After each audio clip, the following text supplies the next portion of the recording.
نکاح کروا دیا۔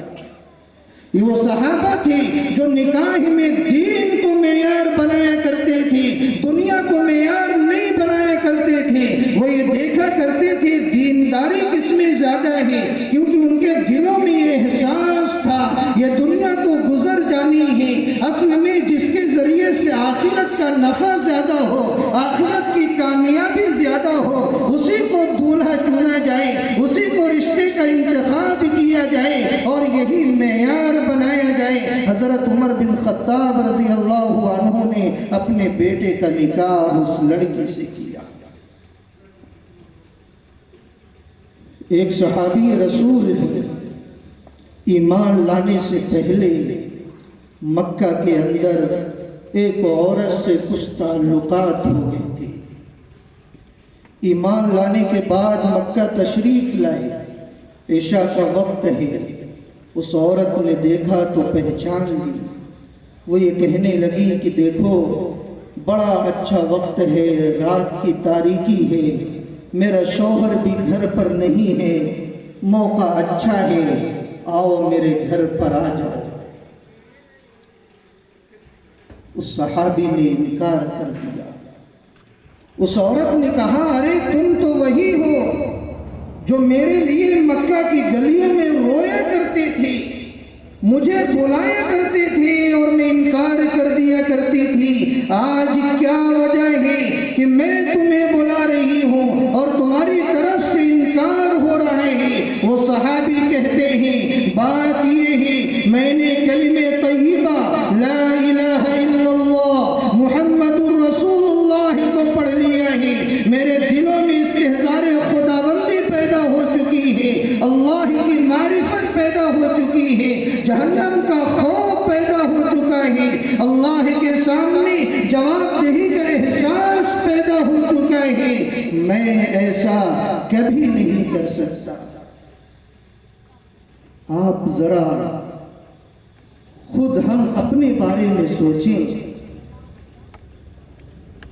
آج تو ہمارا حال یہ ہے کہ ہم تو گناہ میں ملوث ہونے کے لیے خود اپنی طرف سے میلان ظاہر کرتے ہیں اور نہ جانے کون کون سی اداؤں کے ذریعے لڑکیوں کو اپنی طرف مائل کرتے ہیں، اور اگر کوئی لڑکی ہمیں دعوت دے دے تو نعوذ باللہ اسے ہم اپنی سعادت سمجھتے ہیں۔ میرے بھائیوں اس پر سوچئے اور اس پر غور کیجئے، آج یہ کیفیت ہماری پیدا کیوں ہو گئی؟ ہمارا جو ایمان ہے اس کی روح ختم ہوتی جا رہی ہے، ایمان مردہ ہوتا جا رہا ہے، ایمان کی معرفت دلوں سے نکلتی جا رہی ہے۔ آج ہم نے جانا ہی نہیں ایمان کی مٹھاس کیا ہے، ایمان کا ذائقہ کیا ہے، معرفت خداوندی کیا ہے، استحضار خداوندی کیا ہے، اللہ کی محبت کا ذائقہ کیا ہے، اللہ کے نبی کے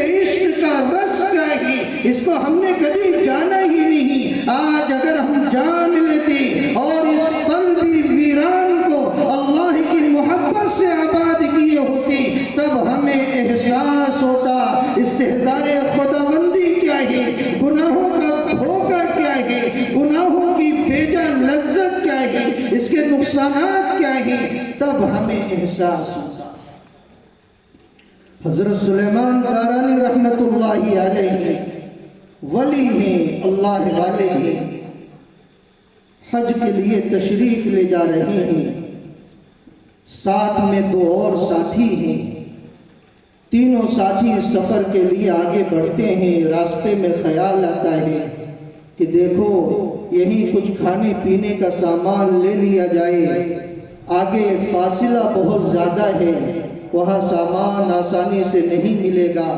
طے ہوتا ہے حضرت ابو سلیمان دارانی رحمت اللہ علیہ کو سامان کی حفاظت کے لیے وہاں چھوڑ دیا جاتا ہے۔ دو ساتھی دیگر سامان لینے کے لیے چل پڑتے ہیں، وہ سامان لینے کے لیے چلے جاتے ہیں، ادھر عجیب و غریب واقعہ پیش آ جاتا ہے۔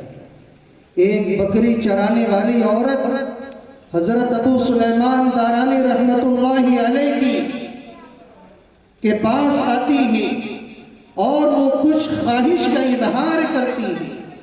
حضرت ابو سلیمان دارانی رحمت اللہ علیہ یہ محسوس کرتے ہیں کہ شاید اس عورت کو روٹی کی ضرورت ہے،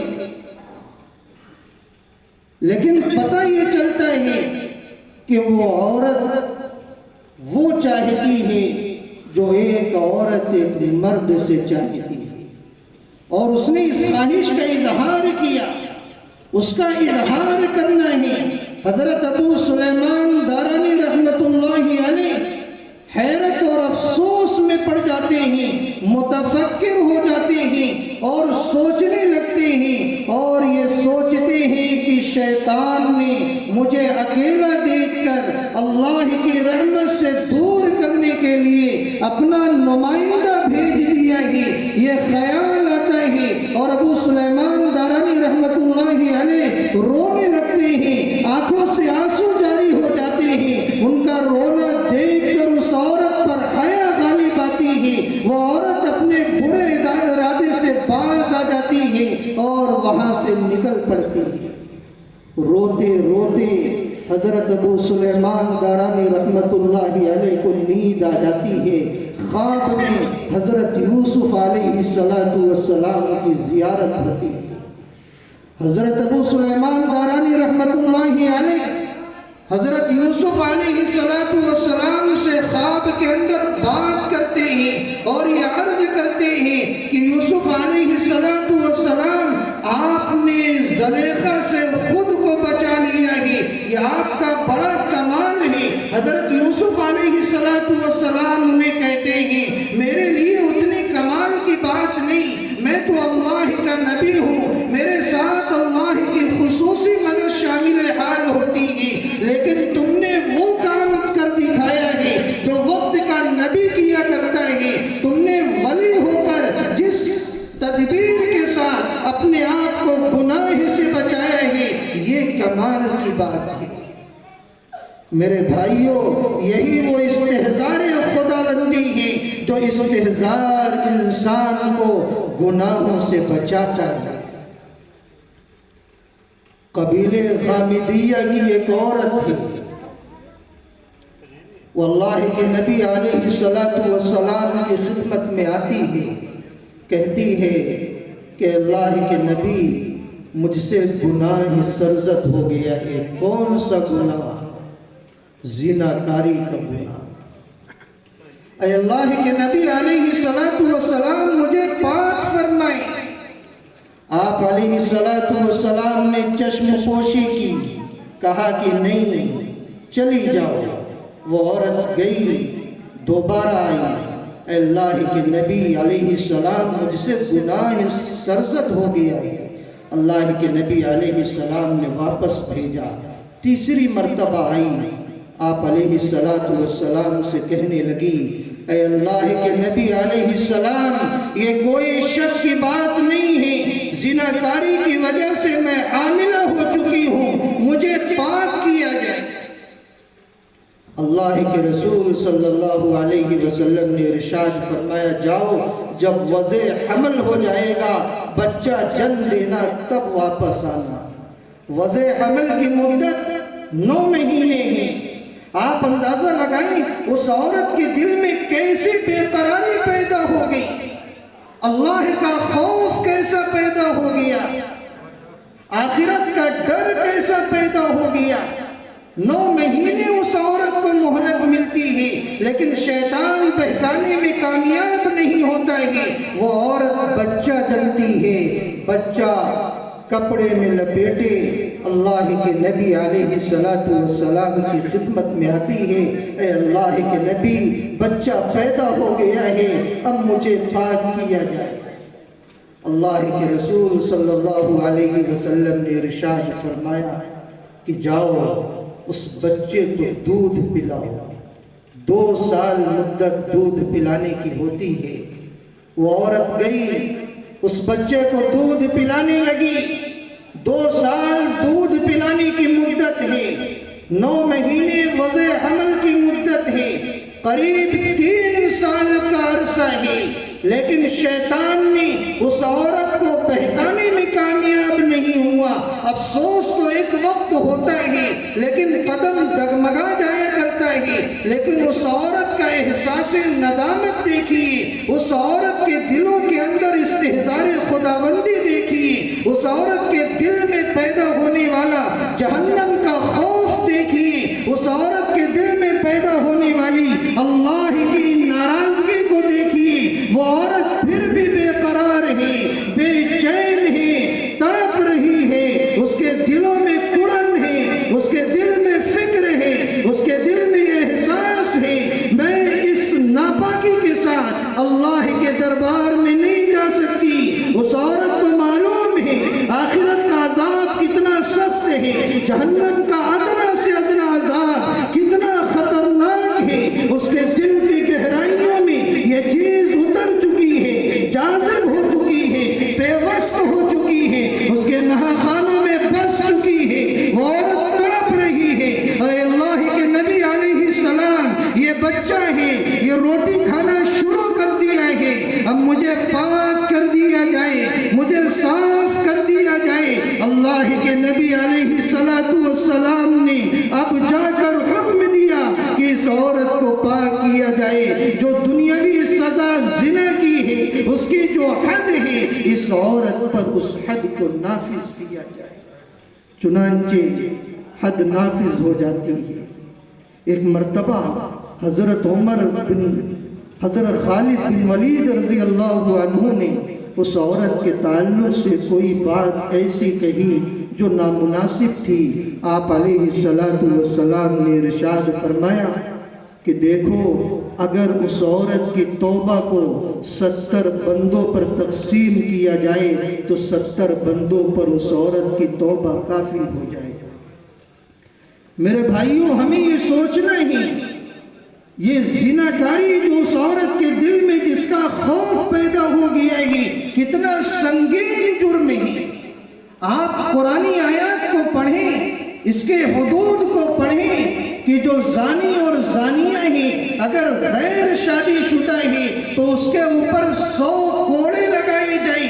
الزانیۃ والزانی فاجلدوا كل واحد منهما 100 جلدة ولا تأخذكم بهما رأفة في دين الله إن كنتم تؤمنون بالله واليوم الآخر۔ قرآن کریم کا انداز دیکھیے، اللہ کی ناراضگی کا پتہ لگائیے، ان کو کوڑے مارے جائیں اور کوڑے مارنے میں ذرہ برابر ترس نہ کھایا جائے، خوب تیز تیز کوڑے لگائے جائیں۔ اگر تمہیں اللہ پر ایمان ہے، اللہ کے رسول پر ایمان ہے، آخرت کے دن پر ایمان ہے، تو ترس نہیں کھانا۔ اللہ تعالیٰ کتنے غفار ہیں، کتنے رحمان ہیں، کتنے رحیم ہیں، لیکن اس کے باوجود زناکاری کی جو حدود ہیں وہ کتنے سخت ہیں۔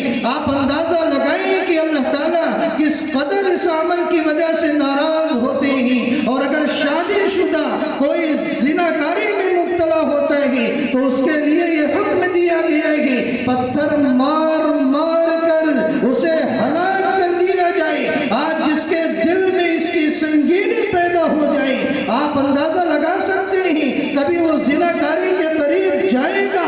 جب دنیاوی یہ سزا ہے تو آخرت کی کیا سزا ہوگی؟ اللہ کے رسول صلی اللہ علیہ وسلم نے ارشاد فرمایا، لا یزنی الزانی حین یزنی وہو مومن۔ حضرات محدثین نے اس کی وضاحت پیش کی ہے کہ جب زنا کرنے والا زنا کرتا ہے تو اس کے دل کے اندر جو ایمان ہے وہ نکل کر اوپر معلق ہو جاتا ہے، لٹک جایا کرتا ہے۔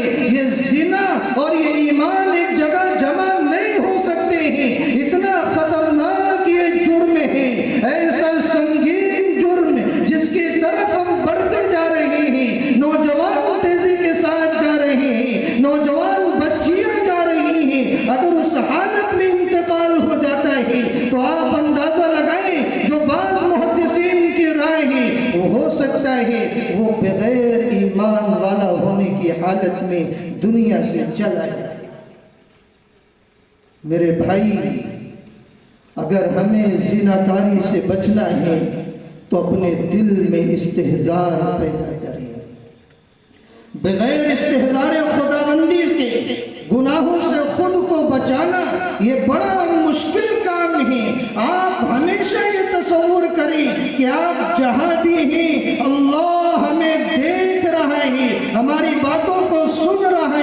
ہماری عادات و اطوار سے وہ واقف ہیں، ہماری حرکات و سکنات سے وہ واقف ہیں۔ ایک حاکم وقت ہے، ایک آدمی جسے گناہ پر قدرت ہے، قدرت کے باوجود وہ گناہ سے بچ جائے، اللہ کو یہ ادا بہت پسند آتی ہے۔ اگر کوئی نابینا یہ کہے کہ اللہ کا شکر ہے کہ میں کسی لڑکی پر غلط نگاہ نہیں ڈالتا، تو یہ کمال کی بات نہیں ہے۔ اللہ تعالیٰ نے جن کی آنکھوں میں بصارت دی ہے، بصارت کے باوجود اگر وہ اپنی نگاہ کی حفاظت کرتا ہے، یہ کمال کی بات ہے۔ نوجوانوں کی جو جوانی ابھر رہی ہے، اس عالم میں اگر انہوں نے اپنی جوانی کی حفاظت کی ہے، یہ کمال کی بات ہے۔ اللہ تعالیٰ کو ایسے بندے بہت زیادہ پسند آتے ہیں جو قدرت کے باوجود بھی گناہ سے خود کو بچا لیتا ہے۔ حاکم وقت ہے۔ ایک مرتبہ وہ بڑے اچھے موڈ میں تھا، مزاج میں تھا، لیکن بیوی اس کی اتنی ہی زیادہ خفت آیا، اپنی بیوی سے ہنسی مذاق کرنا شروع کر دیا۔ جتنا محبت کا اظہار کرتا، بیوی اتنی ہی الٹی باتیں اسے سناتی۔ آپ کو معلوم ہے جب بیوی کا مزاج بگڑا ہوا ہو تو شوہر چاہے کتنی اچھی بات کہے اسے پسند نہیں آتی۔ حتیٰ کہ نوبت یہ آ گئی کہ بیوی نے اپنے شوہر کو جہنمی کہہ دیا۔ اب شوہر کو بھی طیش آ گیا، وہ چراغ پا ہو گیا، تو نے مجھے جہنمی کہا ہے، اگر میں جہنمی تو تجھے 3 طلاق۔ اب جب غصہ میاں بیوی کا ٹھنڈا ہوا، ہم نے یہ کیا کر دیا؟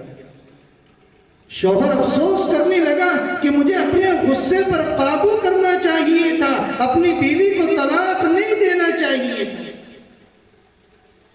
اور بیوی یہ سوچنے لگی، افسوس کرنے لگی کہ مجھے الٹی سیدھی بات نہیں کرنی چاہیے تھی، شوہر کو غصے میں نہیں لانا چاہیے تھا، تو آج یہ طلاق کی نوبت نہیں آتی۔ لیکن حضرات مفتیان اور علماء کرام کی طرف رجوع کیا گیا کہ دیکھو ایسا ایسا مسئلہ ہے، بیوی نے شوہر کو جہنمی کہا اور شوہر نے یہ کہا کہ اگر میں جہنمی تو تجھے 3 طلاق ہے، بتائیے طلاق پڑی کہ نہیں پڑی؟ اب علماء اور مفتیان بھی پریشان کہ یہ تو طلاق مشروط ہے، کیسے پتہ لگایا جائے کہ یہ شوہر جہنمی ہے؟ اگر جہنمی ہوگا تب طلاق پڑے گی، اور جہنمی نہیں تو طلاق نہیں پڑے گی، لیکن پتہ کیسے لگایا جائے کہ یہ شوہر جہنمی ہے؟ اور یہ مسئلہ اتنا زیادہ وائرل ہوا، جہاں دیکھو ہر طالب علم اسی مسئلے کی چرچا کرتا کہ طلاق ہوئی کہ نہیں ہوئی۔ اس وقت حضرت امام شافعی رحمت اللہ علیہ جوان العمر تھے، ان تک یہ بات پہنچی تو انہوں نے یہ کہا کہ میں اس کا جواب دوں گا۔ حاکم وقت تک بات پہنچائی گئی کہ ایک امام شافعی رحمت اللہ علیہ جو آپ کے مسئلے کا جواب دینے کے لیے تیار ہیں، حاکم وقت نے حضرت امام شافعی رحمت اللہ علیہ کو بلایا۔ حضرت امام شافعی رحمت اللہ علیہ نے حاکم وقت کو ایک کنارے لیا اور یہ کہا کہ میں تم سے کچھ باتیں پوچھنا چاہتا ہوں، صحیح صحیح جواب دینا۔ حاکم وقت سے بات چیت ہوئی، بات چیت کے بعد حضرت امام شافعی رحمت اللہ علیہ نے لوگوں کے درمیان اس مسئلے کا جواب دیا اور یہ کہا کہ اس صورت میں طلاق واقع نہیں ہوئی۔ اب جو دیگر علماء کرام تھے وہ پریشان ہو گئے، یہ امام شافعی کیسے جنت کا ٹکٹ بانٹنے لگے، انہیں کیسے معلوم ہو گیا کہ طلاق واقع نہیں ہوئی؟ ہمیں دلیل چاہیے، آپ نے کیسے اس مسئلے کا جواب دیا ہے؟ حضرت امام شافعی رحمۃ اللہ علیہ نے علماء کو مطمئن کرنے کے لیے اس کا پورا جواب دیا اور یہ فرمایا کہ دیکھو، میں نے اس حاکم وقت سے ایک بات پوچھی اور میں نے یہ کہا کہ اگر تمہاری زندگی میں سے کوئی ایک واقعہ بھی ایسا ہو جو تم نے محض اللہ کے ڈر سے قدرت کے باوجود بھی گناہ کو چھوڑ دیا، حاکم وقت غور کرنے لگا اور غور کرنے کے بعد اس نے بتلایا کہ ہاں، میری زندگی میں ایک وقت ایسا آیا ہے کہ میں نے گناہ پر پوری قدرت کے باوجود بھی محض اللہ کے خوف سے گناہ کو چھوڑ دیا ہے۔ ایک مرتبہ میں دفتر سے اپنے کاموں کو سمیٹ کر جلدی اپنے بیڈ روم میں آ گیا۔ نوکرانی کام کر رہی تھی، میرے بیڈ روم کی صفائی کر رہی تھی، بڑی حسین و جمیل تھی، میرا دل اس کی طرف مائل ہو گیا۔ میں نے دروازے کو بند کیا اور یہ چاہا کہ اس لڑکی سے میں اپنی پیاس کو بجھاؤں۔ لڑکی نے فوراً میرا مزاج بھاپ لیا کہ بادشاہ کی نیت بری ہے۔ اس لڑکی نے یہ کہا، یا ملک اتق اللہ، اے بادشاہ اللہ سے ڈر، اللہ کا خوف اپنے دل میں پیدا کر۔ وہ بادشاہ ہی کہتا ہے، اس کی زبان سے نکلنے والا یہ الفاظ میرے دل کی گہرائیوں میں اترتا ہے اور میرے اوپر ایسا اثر ہوتا ہے، میں فوراً کنڈی کھول دیتا ہوں اور اس نوکرانی کو کہتا ہوں، تو اپنے راستے پر چلی جا۔ محض اللہ کے خوف سے میں نے یہ کام کیا ہے۔ حضرت امام شافعی رحمۃ اللہ علیہ نے فرمایا، اسی بنیاد پر میں نے یہ فتویٰ دیا ہے کہ وہ آدمی جہنمی نہیں ہے، لہذا اس کی بیوی کو 3 طلاق واقع نہیں ہو سکتی ہے، اور یہ میرا فیصلہ نہیں، یہ اللہ کا فیصلہ ہے۔ اللہ تعالیٰ شانہ نے ارشاد فرمایا ہے، وَأَمَّا مَنْ خَافَ مَقَامَ رَبِّهِ وَنَهَى النَّفْسَ عَنِ الْهَوَىٰ فَإِنَّ الْجَنَّةَ هِيَ الْمَأْوَىٰ، کہ جو شخص اپنے رب کے سامنے کھڑے ہونے سے خوف کھاتا ہے اور اپنے آپ کو گناہ سے، اپنی خواہشات کو غلط کاری سے روکتا ہے، اپنے نفس کو باز رکھتا ہے، تو اس کا ٹھکانہ جنت ہے، لہذا اس کی بیوی پر طلاق واقع نہیں ہے۔ میرے بھائیوں، خصوصاً نوجوان جو آج میری نظروں کے سامنے ہیں، یہ جلسہ کامیاب ہو گیا کیونکہ نوجوان میرے سامنے ہیں۔ اگر یہ نوجوان صحیح راستے پر آگے، ہمارا معاشرہ صحیح ہو سکتا ہے، اور جب نوجوان میں بگاڑ پیدا ہوتا ہے، پورا کا پورا گاؤں غلط راستے پر چل پڑتا ہے۔ یہ نوجوان انمول تحفہ ہے، یہ گاؤں کی روح ہے۔ اگر یہ نوجوان صحیح راستے پر آگے، پورے گاؤں میں انقلاب پیدا ہو سکتا ہے۔ اس لیے میری نگاہیں، میری امیدیں آپ کی طرف ہیں، اور یہ بات یاد رکھیں، نوجوانی کی عبادت اللہ کو بہت زیادہ پسند ہے۔ آج شیطان نے ہمیں دھوکے میں ڈالا ہے، ہم یہ سوچتے ہیں آج جوانی ہے، جب 40 سال کے ہو جائیں گے تب اللہ کے فرما بردار بن جائیں گے۔ نوجوانوں، اسی دھوکے نے نہ جانے کتنے نوجوانوں کی قبروں کو آباد کیا ہے، قبرستان آباد ہے۔ کتنے نوجوان یہی سوچا کرتے تھے کہ آگے چل کر ہم اللہ والے بنیں گے، لیکن نوجوانی نے وفا نہیں کی، ان کی عمر عزیز کا پورا وقت آ گیا اور وہ دنیا سے چل بسے۔ یاد رکھیں، یہ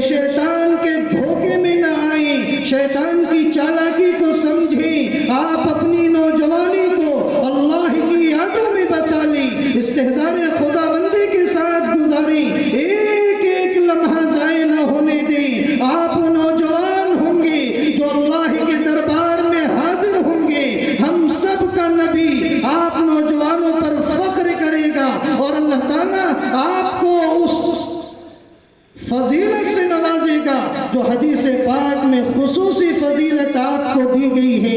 ارشاد فرمایا وَشَابٌ نَشَأَ فِي عِبَادَةِ رَبِّهِ. اللہ تعالیٰ کچھ ایسے لوگ ہیں جنہیں اپنے عرش کا سایہ عطا فرمائیں گے. میدان محشر کی گرمی کا تصور کیجئے، یہ گرمی ہم سے برداشت نہیں ہوتی. میدان محشر کی گرمی کہ اس گرمی کی وجہ سے کوئی ٹکنے تک شرابور ہوگا، کوئی گھٹنے تک ڈوبا ہوا ہوگا، کوئی کمر تک ڈوبا ہوگا، کوئی گردن تک ڈوبا ہوگا. اتنا خطرناک پسینہ نکل رہا ہوگا. ایسی شدید گرمی ہوگی. ایسی گرمی میں، ایسے نازک احوال میں اللہ تعالیٰ اپنے کچھ بندوں کو اپنے عرش کا سایہ عطا فرمائیں گے جو ایئر کنڈیشن کمروں سے کہیں زیادہ بہتر ہوگا. ہم اس کا تصور نہیں کر سکتے. ایسا اعزاز اللہ تعالیٰ ان نوجوانوں کو عطا فرمائیں گے جن نوجوانوں نے اپنی جوانی کو اللہ کی عبادت میں گزارا ہے. کتنی اہم فضیلت اللہ کی طرف سے آپ کو عطا کی گئی ہے. ہم اور آپ چاہیں تو یہ فضیلت ہم حاصل کر سکتے ہیں.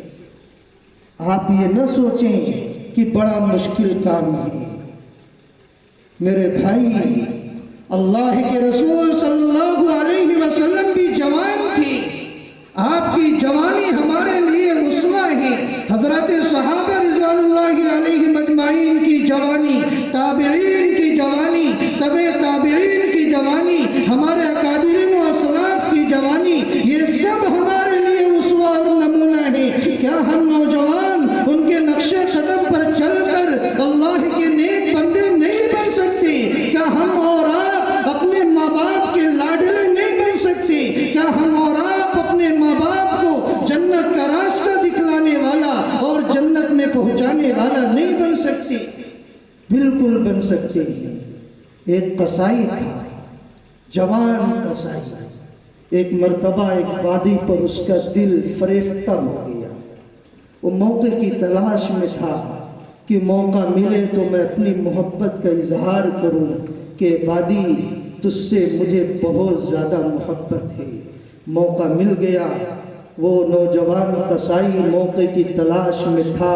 پایا، کہنے لگا کہ مجھے تم سے بہت زیادہ محبت ہے اور میں تمہارے لیے ہر طرح کی قربانی دے سکتا ہوں، اپنے آپ کو مٹا سکتا ہوں. اس وادی کا جواب سنیے جو بڑی پاکیزہ تھی، نیک تھی. اس نے اس نوجوان کو کہا اے نوجوان، تجھے مجھ سے بہت زیادہ محبت ہے لیکن مجھے تجھ سے کہیں زیادہ اللہ سے محبت ہے.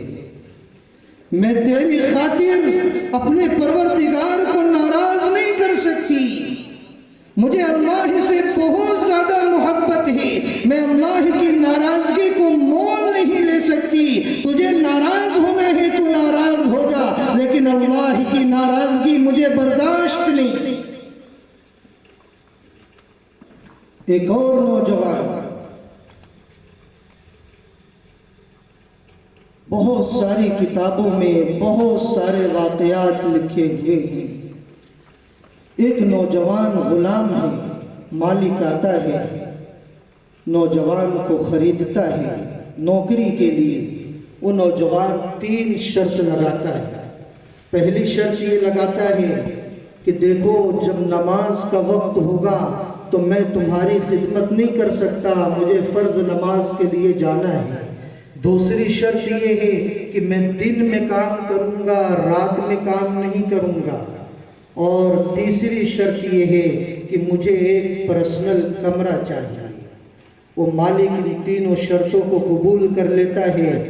وہ نوکر اس مالک کے گھر جاتا ہے. مالک اپنے پورے کمرے اسے دکھلاتا ہے کہ جو بھی پسند ہے تو اس کمرے کا انتخاب کر لے. وہ نظر دوڑاتا ہے، اسے ایک کمرہ ویران نظر آتا ہے جو مرمت کے قابل ہوتا ہے. وہ نوجوان اس کمرے کا انتخاب کرتا ہے. وہ خدمت کرنا شروع کر دیتا ہے. دن کے اندر مالک کی خدمت کرتا ہے، رات کو اس کمرے میں چلا جاتا ہے، اللہ کی عبادت کرتا ہے.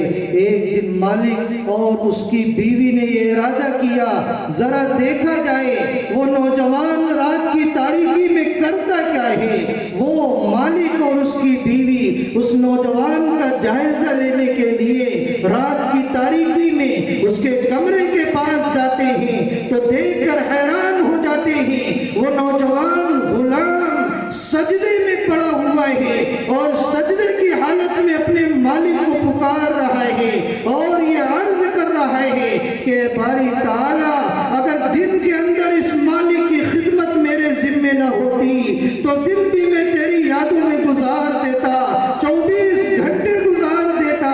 جب اس کے الفاظ اس کا یہ مالک سنتا ہے تو یہ رونے لگتا ہے، فوراً اپنے غلام کو پکارتا ہے، اے میرے غلام، اگر تجھے اللہ کی عبادت کا اتنا ذوق ہے تو جا میں تجھے آزاد کرتا ہوں، تو دن میں بھی اس اللہ کی عبادت کر لیا کر جس طرح رات کی تاریکی میں کیا کرتا ہے۔ وہ نوجوان جب یہ محسوس کر لیتا ہے میرے مالک نے مجھے عبادت کرتے دیکھ لیا ہے، وہ دعا کے لیے ہاتھ اٹھاتا ہے اور یہ کہتا ہے، یا صاحب السر ان السر قد ظہر ولا اريد حیاتی بعد ما اشتہر، کہ رازوں کو جاننے والے میرا راز ظاہر ہو چکا ہے، میری عبادتوں کو ان لوگوں نے دیکھ لیا ہے، اب میں اس تشہیر کے بعد جینا نہیں چاہتا، مجھے اپنے پاس بلا لے۔ وہ نوجوان اسی حالت میں گرتا ہے اور اللہ کو پیارا ہو جاتا ہے۔ میرے نوجوان ساتھیوں، یہ بھی نوجوان ہیں جنہوں نے اپنی جوانی کو خالص اللہ کی عبادت میں گزار دیا، اللہ کو منانے میں گزار دیا۔ لوگ سوتے ہیں، یہ نوجوان آنکھوں سے آنسو بہاتا ہے۔ ایسے بھی تو نوجوان ہیں، کفل نامی نوجوان کا واقعہ پڑھیے، بنی اسرائیل کا ہے۔ اللہ کے رسول صلی اللہ علیہ وسلم کفل نامی نوجوان شخص کے واقعے کو ایک مرتبہ نہیں متعدد مرتبہ بیان کیا ہے۔ حضرات صحابہ اس کا مذاکرہ کیا کرتے تھے۔ اتنا اہم واقعہ، اتنا نصیحت آمیز واقعہ کفل نامی شخص کا ہے۔ اس شخص کو، نوجوان کو اللہ نے بہت زیادہ مال و دولت سے نوازا تھا۔ وہ اپنی مال و دولت کو گنہگاری میں صرف کیا کرتا، بڑی عیاشیاں کیا کرتا۔ جس بھی لڑکی کی طرف طبیعت مائل ہوتی اسے پیسے دے کر اس سے خواہش بجھا لیا کرتا، بہت زیادہ عیاش تھا۔ دنیاوی زیب و زینت کی طرف وہ اپنے قدم کو ہمیشہ بڑھایا کرتا تھا۔ لیکن ایک مرتبہ ایک واقعہ پیش آتا ہے، ایک مجبور غریب عورت اس کے پاس آتی ہے، قرض مانگتی ہے، اے کفل مجھے 60 دینار کی ضرورت ہے، مجھے قرض دے دے۔ لیکن وہ عیاش نوجوان تھا، اس نے ایک شرط لگائی، اے عورت میں تجھے اسی وقت قرض دے سکتا ہوں جب تو اپنے جسم پر مجھے قابو پانے دے۔ وہ عورت بہت زیادہ مجبور ہے، اس کے بچے بھوک کی وجہ سے بلبلا رہے تھے، غریبی کی وجہ سے وہ بدکاری پر مجبور ہو جاتی ہے اور بدکاری پر رضامندی کا اظہار کر دیتی ہے۔ ماحول موافق ہو جاتا ہے، تنہائی کا عالم ہو جاتا ہے، وہ لڑکی آ جاتی ہے، ادھر یہ کفل نامی شخص چلا جاتا ہے، قریب ہے کہ دونوں زناکاری میں مبتلا ہو جائیں۔ جب یہ کفل نامی شخص اس کے اوپر بیٹھنے لگتا ہے، اس عورت کا بدن پر کپکپی طاری ہو جاتی ہے، وہ لرزہ پر اندام ہو جاتی ہے۔ وہ کفل نامی شخص دیکھتا ہے، وہ حیران ہو جاتا ہے، سوال کرتا ہے، اے عورت تو نے تو خود ہی رضامندی کا اظہار کیا تھا، تیرے اوپر کپکپی کیوں طاری ہو گئی ہے، تیرا بدن لرزہ کیوں ہو رہا ہے، آخر وجہ کیا ہے؟ وہ عورت جواب دیتی ہے، اے کفل کبھی میں نے ایسا کام نہیں کیا تھا